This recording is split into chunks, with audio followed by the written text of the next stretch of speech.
감사합니다. 네, 오늘도 예배 자리에 나오신 여러분을 주님의 이름으로 환영하고 축복합니다. 우리 옆에 계신 분들과 인사하겠습니다. 반갑습니다. 환영합니다. 축복합니다. 네, 반갑습니다. 환영합니다.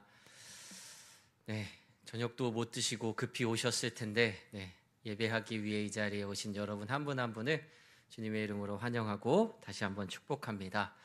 오늘은 열왕기서 마지막 시간입니다. 이렇게 길어질 줄 몰랐는데요. 제가 이렇게 설교를 쓰면서 그 주 설교 앞에 이렇게 번호를 매겼어요. 근데 오늘 설교가 52번이더라고요.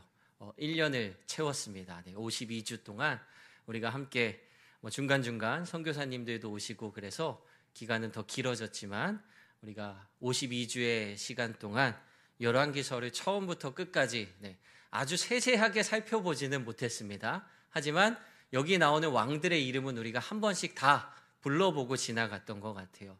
이런 기회가 아니면 또 우리가 언제 이 이스라엘과 이스라엘, 그렇죠?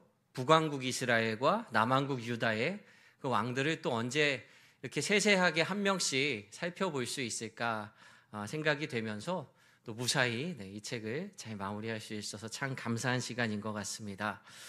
다시 첫 시간으로 한번 이렇게 쭉 돌아가 보시면요, 벌써 1년도 더 된 이야기지만 혹시 이 열왕기서가 언제 어떻게 쓰여진 책인지 여러분들 혹시 기억하고 계신가요? 혹시 기억을 못 하신다거나 그 주에 못 오셨다면 오늘 기억하시면 됩니다. 열왕기서는요, 말 그대로 열왕기입니다. 왕들을 열거한 기록이에요. 이스라엘의 왕들을 열거해 놓은 기록이고요. 언제 이 책을 쓰게 되었느냐 하면 바벨론 포로기에 이스라엘 백성들이 나라를 잃어버리고 바벨론에 다 포로로 붙잡혀가서 그 당시 우리의 왕들이 이랬다, 우리의 왕들이 이러이러한 일을 했다, 과거를 회상하면서 기록해 놓은 책이 바로 열왕기서입니다. 그러면 오늘 이 열왕기서를 마무리하면서 여러분들이 눈치가 있으시니까 이 북왕국 이스라엘은 벌써 벌써 없어졌고요. 남왕국 유다가 어떻게 그들의 삶이 마무리가 될지 짐작이 되시나요? 이들이 바벨론에 포로로 잡혀가서 이걸 썼다고 하니까 이들의 마무리는 바벨론에 포로로 잡혀가는 것으로 상황이 마무리가 됩니다. 지난 시간에 우리가 함께 살펴본 요시야 왕, 요시야 왕이 있고요.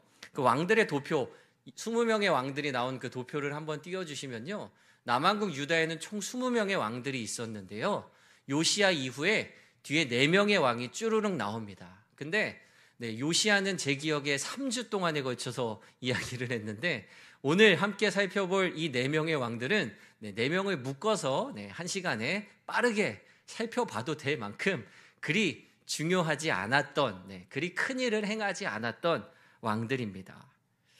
남유다 최고의 왕이었던 요시야가 지난 시간에 이집트와의 전쟁 중에 화살을 맞고 전사했다, 이렇게 말씀을 드렸습니다.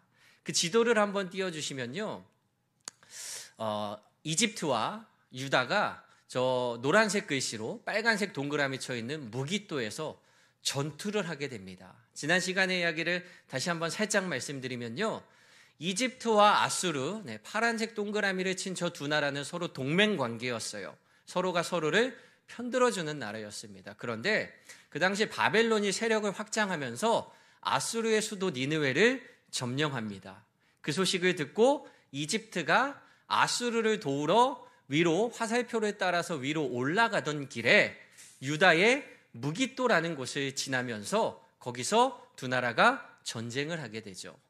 유다가 그냥 길을 열어주고 지나가세요 하고 끝났으면 되는데, 유다의 입장에서는 자기들을 괴롭히고 힘들게 했던 아수르가 다시 이집트의 도움을 받아 되살아나는 게 탐탁치 않았어요. 그래서 저기서 무리하게 전쟁을 하다가 그 전쟁에서 요시야 왕이 병사의 화살을 맞고 전사하게 됩니다. 그리고 이 요시야 왕의 둘째 아들이었던, 다시 그 왕의 도표를 띄워주시면 둘째 아들이었던 여호아하스 왕이 요시야의 뒤를 이어서 유다의 새로운 왕으로 등극하게 됩니다. 이집트가 아까 바벨론과 싸우러 이렇게 위로 올라갔다고 했잖아요. 아수르를 도와주러. 그 전쟁에서 여러분들 바벨론이 이겼을까요? 이집트가 이겼을까요? 찍으시면 돼요. 네, 둘 중에 한 팀이 이겼습니다.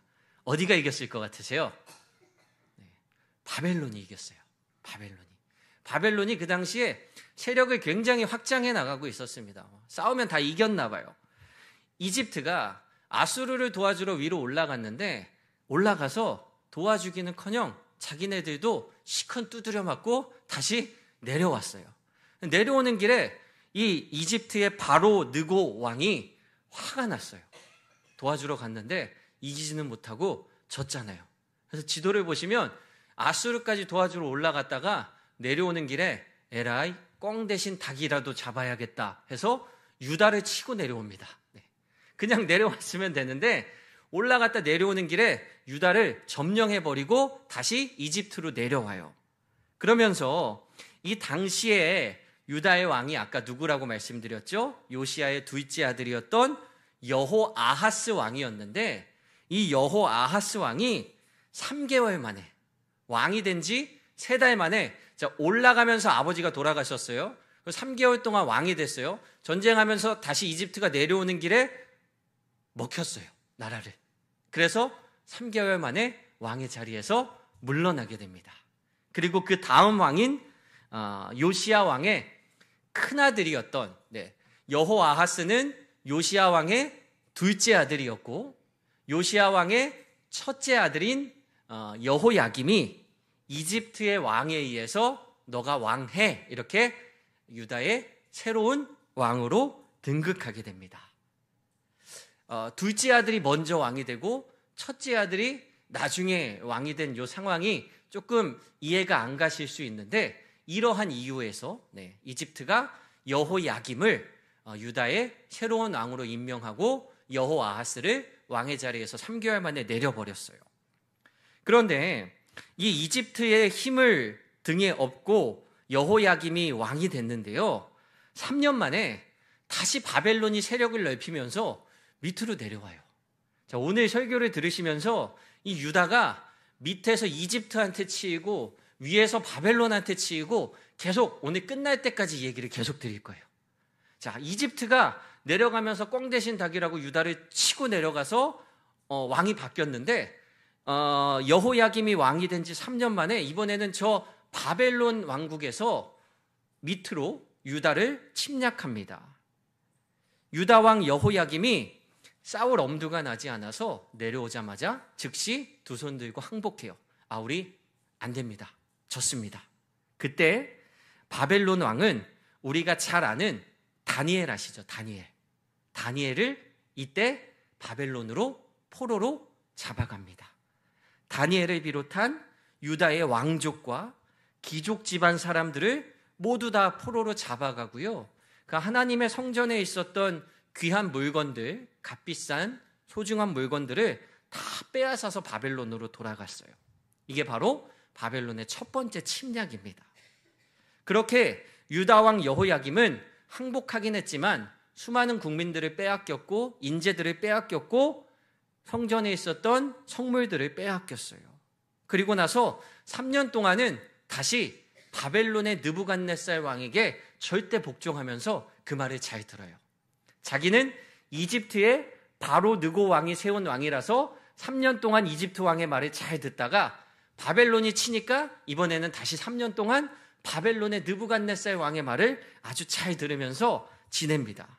그런데 그때 친 이집트파 사람이 이 여호야김 왕을 막 이간질하는 거예요. 우리가 바벨론 편에 설 게 아니라 이집트 편에 서야 됩니다. 그러니까 이 왕이 다시 마음을 돌려서 그래? 그럼 우리가 이집트 편으로 서볼까? 하면서 바벨론을 배반해요. 화가 난 바벨론의 느부갓네살 왕이요.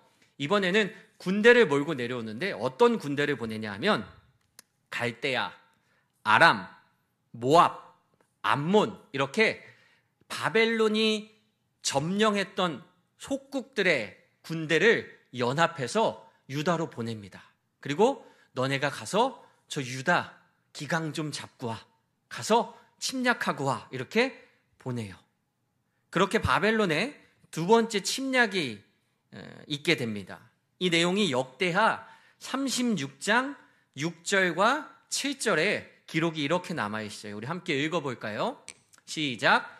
바벨론 왕 느부갓네살이 올라와서 그를 치고 그를 쇠사슬로 결박하여 바벨론으로 잡아가고 느부갓네살이 또 여호와의 전 기구들을 바벨론으로 가져다가 바벨론에 있는 자기 신당에 두었더라. 네.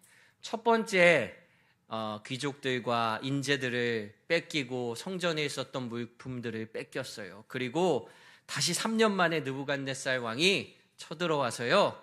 이번에는 여호야김 왕을 포로로 잡아가고요. 성전에 있었던 나머지 성물들을 또 빼앗아 갔대요. 그렇게 두 번째 많은 사람들이 바벨론의 포로로 끌려가게 됩니다. 이 여호야김 왕은 25살의 왕이 됐어요. 그리고 11년 동안 왕의 자리에 있기는 했지만 바벨론의 포로로 나중에 풀려나긴 하는데요. 36살의 젊은 나이에 세상을 떠나고 맙니다. 그리고 이 여호야김의 아들이었던, 다시 5명의 그 표를 보여주시면 여호야김의 아들이었던 여호야긴이 유다의 새로운 왕으로 등극하게 됩니다. 여호야긴 시대에도요, 바벨론이 또다시 유다를 침공합니다. 그의 아버지 여호야김이 친이집트 정책을 펴다가 이집트 편에 섰다가 바벨론에게 밉보여서 쳐들어와서 포로로 끌려갔잖아요. 그런데 이 여호야긴 아들도요, 여전히 이집트 친화적인 정책을 폈어요. 그러다 보니까 바벨론에게 밉보였고 여호야긴도 똑같이 노선을 잘못하는 바람에 바벨론의 침략을 당하게 됩니다. 바벨론이 또 유다를 쳐들어와요. 그러니까 이번에는 이 아들인 여호야긴 왕이 어떻게 하느냐? 재빨리 자기 어머니, 자기 아내, 모든 신하들을 다 데리고 가서요. 유다를 쳐들어오니까 그 바벨론 왕 앞에 다 데리고 가서 우리는 감히 바벨론의 상대가 되지 않습니다. 이렇게 머리를 조아리면서 항복해요. 그런데 바벨론 왕은 화가 안 풀리는 거예요. 너희 아버지도 항복했다가 3년 만에 배신하고 다시 이집트 편에 들어서 내가 혼쭐을 내줬는데 그렇게 정신 못 차리고 네가 또 이렇게 정신 못 차리고 이집트 편을 들지? 이번에는 안 속아. 이러면서 바벨론 왕이 여호야긴의 어머니, 아내, 모든 사람을 또 포로로 붙잡아서 바벨론으로 다 데리고 갑니다.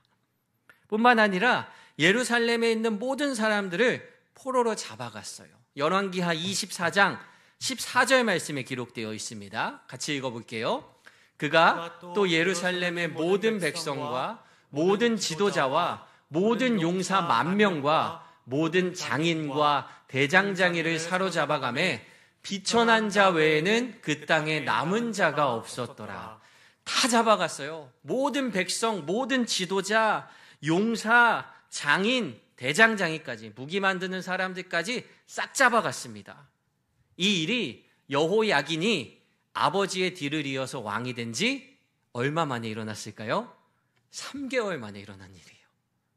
3개월 만에 그는 왕의 자리에서 또 쫓겨서 내려옵니다.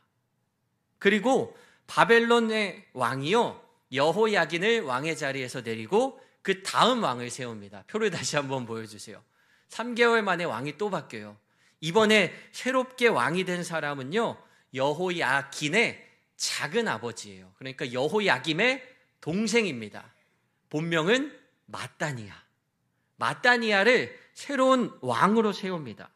그러니까 처음에 요시야의 아들이 왕이 됐다가 그 다음에는 여호아스의 형이 또 왕이 됐다가 그 다음에는 여호야김의 아들 여호야긴이 왕이 됐다가 이번에는 또 작은 아버지 마따니아가 유다의 새로운 왕으로 올라서게 돼요. 그런데 이 마따디아를 왕으로 세운 것은 유다 백성들이 세웠다기보다는 이 바벨론의 왕이 이 마따디아를 왕으로 세우면서 그의 이름을 계명합니다. 그 이름이 여러분들이 잘 아시는 이름 시드기야예요. 시드기야. 이름을 계명한 이유가 뭡니까? 나는 너의 이름도 바꿔줄 수 있을 만큼 나한테 큰 힘이 있어. 내가 네 이름까지 좌지우지하고 있으니까 까불지 마. 함부로 하지 마. 유다 너희들은 이제 내 손에 있어. 이렇게 강한 권력을 과시하면서 왕의 이름까지 바꿔버렸어요. 왕을 세워놓고. 시드기야가 11년 동안이나 유다를 통치합니다. 그런데 성경을 보면 이 시드기야는요, 하나님 보시기에 악한 일들만 행했대요. 열왕기서에는 이 시드기야 왕에 대한 행적이 남아있진 않지만 역대기를 보면요, 시드기야가 어떤 일을 저질렀는지 이렇게 기록합니다. 역대하 36장 12절 13절 말씀입니다. 같이 읽겠습니다. 그의 하나님 여호와 보시기에 악을 행하고 선지자 예레미야가 여호와의 말씀으로 일러도 그 앞에 겸손하지 아니하였으며 또한 느부갓네살 왕이 그를 그의 하나님을 가리켜 맹세하게 하였으나 그가 왕을 배반하고 목을 굳게 하며 마음을 완악하게 하여 이스라엘 하나님 여호와께로 돌아오지 아니하였다. 이렇게 기록합니다. 바벨론 왕에 의해서 왕으로 세움받은 시드기야는 당연히 바벨론 왕의 말을 처음에는 잘 들었어요. 그런데 4년쯤 흐르니까요, 또 이집트가 또 이간질하는 거예요. 너희들 바벨론 때문에 힘들지? 우리 편으로 넘어와. 이렇게 또 이간질을 시작합니다. 그래서 이집트 왕의 사주를 받아서 바벨론에 대항하는 음모를 꾸미다가 거기서 걸려요. 그리고 유다가 이집트와 바벨론 사이에서 굉장히 어려운 시기를 겪고 있습니다. 마침 이 바벨론 안에서 내란이 일어나요. 바벨론이 잘 나가다가요, 그 나라 안에서 반란이 일어나서 조금 흔들리는 것 같아요. 그러니까 그 기회를 틈타서 주변에 있었던 나라들, 에돔과 모압과 암몬과 두로와 시돈, 그러니까 유다를 둘러싸고 있었던 바벨론에게 점령당했던 그 나라의 왕들이 모여서, 야, 이때인 것 같다. 지금 바벨론이 조금 흔들리고 있으니까 우리가 힘을 모아서 바벨론에 대항하면 뭔가 기회가 생길 수도 있어. 이렇게 같이 모여서 작당 모의하다가 바벨론한테 걸려요. 걸리니까 또 어떻게 됩니까? 바벨론이 화가 나죠. 시드기야가 그 걸리자마자 잘못했습니다. 제가 생각을 잘못한 것 같네요. 이렇게 다시 한번 바벨론에게 충성을 서약하고 조공을 바치는 조건으로 간신히 위기를 넘어가는 듯합니다. 그런데 그렇게 조금 잠잠해지는가 싶더니 또다시 이집트 왕이 막 충동질해요. 너희들 바벨론에게 자꾸 좌지우지 되지 말고 우리랑 같이 해. 그러니까 얘네는, 이집트는 계속 유다를 충동하고 유다는 거기 넘어가서 계속 바벨론에게 혼쭐이 나고 있는 상황입니다. 바벨론이 유다를 치기 위해서 다시 침략합니다. 그리고 유다의 예루살렘 성을 포위했어요. 오늘 우리가 함께 읽은 본문이 바로 그 내용입니다. 바벨론이 유다를 포위하고 그 성 안에 갇힌 유다의 백성들이요, 무려 3년이나 그 안에서 버티면서 대항합니다.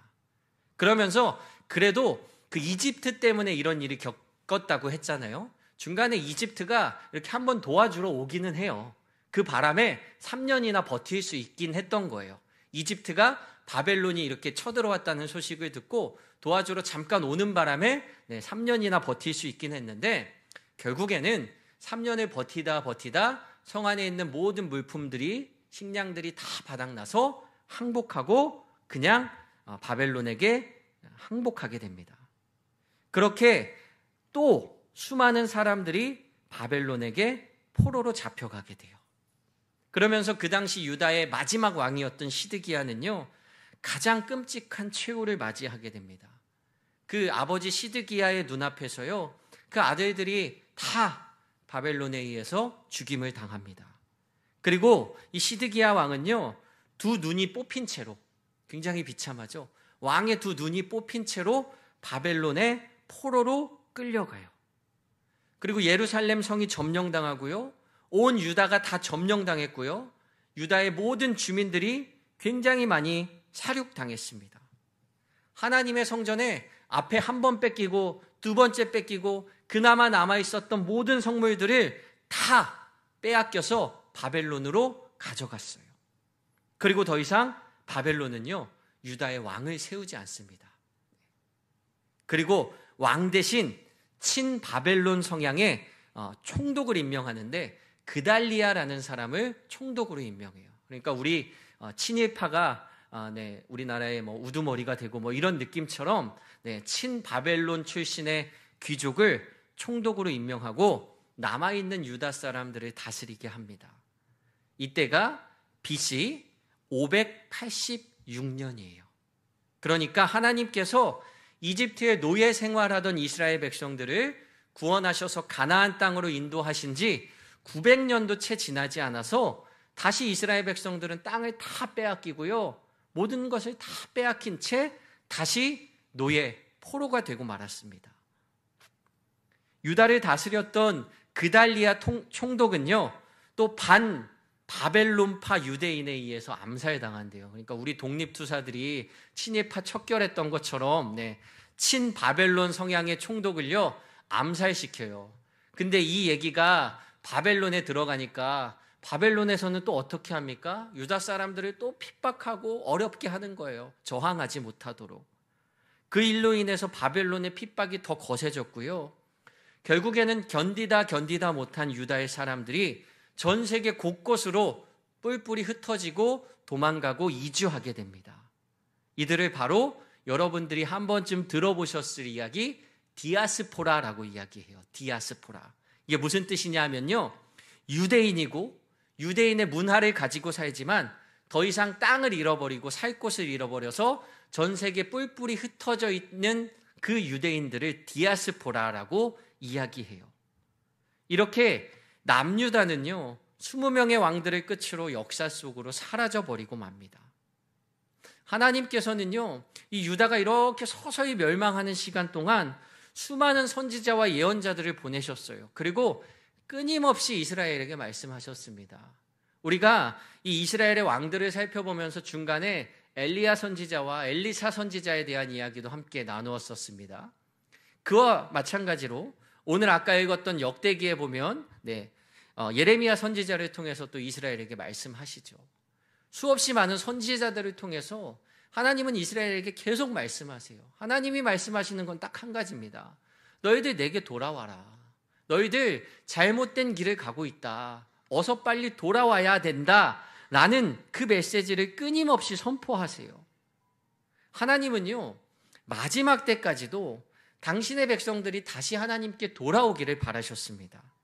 하나님이 그들을 심판하기를 원하신 것이 아니라요, 너희들 그래 그렇게 가다가 빨리 바벨론의 포로로 가버려라, 이런 마음을 드신 게 아니라요, 끝까지 그들이 마음을 돌이켜서 다시 하나님께로 돌아오길 바라는 마음으로 끊임없이 하나님의 말씀을 전하셨어요. 하지만 이스라엘의 백성들, 지도자들, 왕들은 그 하나님의 음성을 듣지 못한 채, 아니 들렸지만 듣지 않은 채 자기들의 뜻대로, 그 고집대로, 자기들이 생각한 대로 살아가다가 결국 전 세계 여러 나라로 뿔뿔이 흩어지는 비극적인 상황, 바벨론으로 포로로 잡혀가는 그 비극적인 최후를 맞이하게 됩니다. 우리가 지난 52주 동안 함께 살펴본 이 열왕기서의 기록이 아까 언제 쓰여진 문서라고 말씀드렸죠? 바벨론 포로기에 쓰여진 문서입니다. 이 책을 쓴 시점이요, 바벨론에서 포로 생활하고 있을 때 이스라엘 백성들이 쓴 거예요. 이러한 역사를 겪으면서 포로로 잡혀가면서 그 이스라엘의 귀족들이, 배운 사람들이, 지도자들이 다 바벨론의 포로로 있었어요. 그러면서 우리가 이 나라를 잃어버린 이 상황, 우리가 지금 이때에 어떻게 해야 하는가, 어떤 마음을 가지고 이 책을 썼겠습니까? 우리가 왜 이렇게 비극적인 상황을 맞이하게 됐지? 이제 우리는 그럼 어떻게 해야 하지? 하나님은 앞으로 우리를 어떻게 하실까? 그들이 기도하는 마음으로, 애통한 심정으로 그들의 뼈아픈 역사를, 그들의 부끄러운 역사를, 그 왕들의 잘못된 이야기를 자기들의 반성문 쓰듯이 하나하나 기록해 나갔습니다. 바벨론의 포로 생활을 하면서요, 이스라엘 백성들은 고민했을 거예요. 하나님이 사랑하시고 하나님이 선택하셔서 그 이집트에, 애굽에 노예 생활하던 백성들을 끌어내셨습니다. 그렇게 하나님이 선택하신 백성인데, 하나님이 그렇게 끝없이 축복해 주셨던 백성들인데, 그들이 지금 하나님의 버림을 받았어요. 하나님의 무조건적인 은혜로 인해서 택함 받은 백성들이었는데, 더 이상 그들이 하나님의 은혜 안에 살아가고 있지 못하게 되었습니다. 그러면서 그들이 내린 결론은 간단해요. 우리는 하나님과 언약을 맺은 언약의 백성들인데, 그 언약이라는 기초 위에 살아가는 백성들인데, 우리가 하나님과의 언약을 지키지 않으면, 하나님과 관계하지 않으면 우리는 더 이상 하나님의 거룩한 백성이 될 수 없구나. 우리는 하나님과의 약속 위에 살아갈 때에만 하나님의 선택받은 백성이 될 수 있구나. 하나님이 우리를 미워하시는 게 아니라 우리가 무지한 마음으로 하나님을 돌아섰을 때 하나님과 함께 할 수 없구나라는 것을 뼈저리게 느꼈습니다. 비록 지금 우리는 포로된 처지, 포로된 민족이 되었지만 다시 하나님의 은혜를 구하며 우리가 하나님께 가까이 나아가야겠다라는 마음으로 이 열왕기서를 기록했어요. 제가 열왕기서를 설교한 첫 시간에 이 열왕기서의 특징이 있다고 말씀드렸습니다. 기억은 못하실 거예요. 그런데 이 열왕기서는요, 이스라엘의 왕들에 대해서 쭉 기록하면서 그 왕들을 반드시 평가합니다. 이 왕은 좋은 왕이었다, 이 왕은 나쁜 왕이었다. 아까 그 왕의 도표를 보여주시면요, 20명의 유다의 왕만 기록되어 있지만 보기 좋게 파란색 옷, 빨간색 옷을 입혀놨습니다. 성경에요, 이 왕은 선한 왕이었다, 이 왕은 악한 길로 행했다, 이 왕은 선한 길로 행하면서도 하나님의 마음에 합한 왕이었다, 이렇게 평가합니다. 이 옷 색깔을 나누는 기준이 뭡니까? 열왕기서에서요, 왕들을 평가하는 기준은 딱 한 가지예요. 그들이 하나님 앞에 신실했는가? 그들이 하나님 앞에 가까이 했는가? 그들이 하나님과 하나님의 뜻대로 살아가기 위해 애썼는가? 라는 그 하나님의 신앙의 기준을 가지고 이 왕을 평가합니다. 제가 열왕기서를 보다 보니까요, 비록 악한 왕이긴 했지만요, 이스라엘의 경제적인 부흥을 위해 굉장히 큰 공을 세운 왕들도 여럿 있습니다. 그리고 저 빨간색 옷을 입은 왕들 중에요, 나라가 굉장히 잘 살고 국민들은 행복했던 시절이 있었습니다. 그럼에도 불구하고 바벨론의 포로가 된 이 이스라엘 백성들은 자기들의 조상 왕들을 평가하면서 그 왕은 나쁜 왕이었다라고 평가해요. 그 기준이 무엇입니까? 하나님께 합당한 삶을 살았느냐, 합당한 삶을 살지 않았느냐, 이 단순한 기준을 가지고 평가합니다. 우리의 신앙의 기준도 마찬가지일 것 같아요. 우리는 세상의 기준이 아니라 하나님의 기준으로 이 땅을 살아가는 그리스도인들입니다. 내가 하나님 믿어서 부자가 됐다?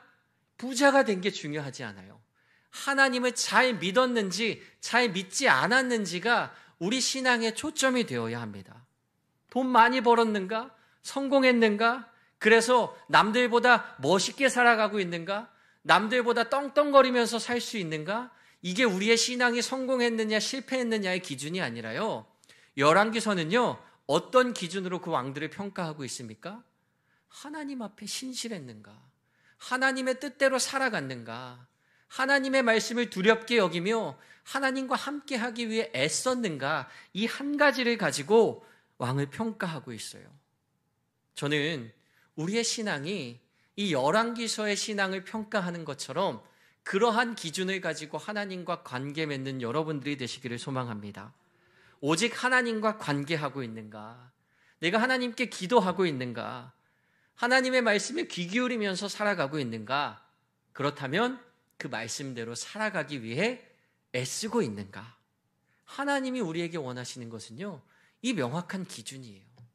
교회에 몇 번 나오느냐, 헌금을 얼마 했느냐, 이런 구체적인 것보다요, 우리의 마음의 중심이 어디에 있느냐, 종교 생활을 잘하고 있느냐가 아니라 정말 내 신앙의 믿음의 중심이 하나님을 온전히 따르고 있는지, 하나님은 우리의 믿음을 평가하실 때 그 한 가지만 바라보신다는 거예요. 그리고 그 흔들리지 않는 그 믿음의 중심이 바로 서면요, 하나님은 결코 그 이스라엘 백성들을 버리거나 심판하지 않으신다는 약속하셨습니다. 우리가 이스라엘 사람은 아니지만 그 약속이 오늘날 우리에게도 유효한 거 아닙니까? 내가 하나님 앞에 흔들리지 않는 믿음으로 하나님과 관계하면요, 하나님은 결코 우리를 버리지 않으세요. 세상 사람들이 보기에는 아이고 저 사람 힘들어서 어떻게 라고 말할 수 있을지 몰라요. 하지만 그건 세상의 평가고요. 우리는 하나님이 보시기에 복된 삶을 걸어가는 주님의 백성들이 될 줄로 믿습니다. 우리는 하나님께 삶을 맡긴 사람들이에요. 세상의 방법을 선택한 사람들이 아니라요, 세상의 방법, 세상의 기준, 세상의 평가, 당신들이 나를 그렇게 평가할지라도 나는 거기 흔들리지 않습니다. 나는 오직 내 하나님의 기준에 합당한 삶을 살아가겠습니다. 다짐한 그리스도인들 아닙니까? 그렇다면 우리가 그 기준을 가지고 세상을 살아갈 때에 하나님 결코 여러분의 삶을 외면하지 않으실 겁니다. 이스라엘의 역사는 비참하게 마무리됩니다. 열왕기서는요, 이렇게 안타깝게 끝나요. 하지만 우리의 삶은 이렇게 안타깝게 끝나지 않았으면 좋겠습니다. 우리가 이 이스라엘 왕들의 잘못된 선택을, 수없이 많은 잘못된 선택들을 보셨잖아요. 그걸 반면 교사 삼아서 내 삶을 하나님께 온전히 드리며 하나님을 의지할 수 있는 그런 믿음의 성도들이 되시기를 소망합니다. 그런 믿음의 삶으로 다시 한번 결단하는 여러분들이 되시기를 소망합니다. 그 삶 끝에 하나님의 놀라운 축복을 허락하실 줄로 믿습니다. 기도하겠습니다. 주님 감사합니다. 하나님의 말씀을 살펴보게 하시고 이스라엘의 역사와 그 왕들의 이야기를 통하여 우리의 삶을 다시 한번 비춰보게 하시니 감사합니다. 하나님의 선택받은 백성으로 수없이 많은 은혜와 축복을 누렸던 이스라엘 백성들이 그들의 끝이 참 안타깝게 마무리되는 마지막 장면을 우리가 함께 보았습니다. 하나님을 떠난 백성들의 삶이 어떻게 되는지 우린 너무나도 잘 알고 있으면서도 우리의 삶의 유혹, 세상에 보이는 그 화려한 선택들에게 마음을 빼앗겨서 나도 모르게 하나님을 등져버리는 그러한 잘못된 길을 가고 있었음을 고백합니다. 이 말씀을 통하여 우리에게 주시는 하나님의 마음이 무엇인지를 다시 한번 깊이 새기며 오늘도 우리의 삶의 방향을 다시 온전히 주님께로 온전히 향합니다. 하나님을 바라보며 하나님과 동행할 때에 하나님이 주시는 그 충만한 은혜와 복을 누리는 저희들이 될 수 있도록 주님 인도하여 주시옵소서. 세상의 복을 따라가는 것이 아니라 하나님이 주시는 축복, 하나님의 평가와 하나님의 말씀대로 살아갈 때에 누리는 그 충만한 은혜 가운데 승리하는 저희들이 될 수 있도록 주님 우리 삶에 함께하여 주시옵소서. 1,000번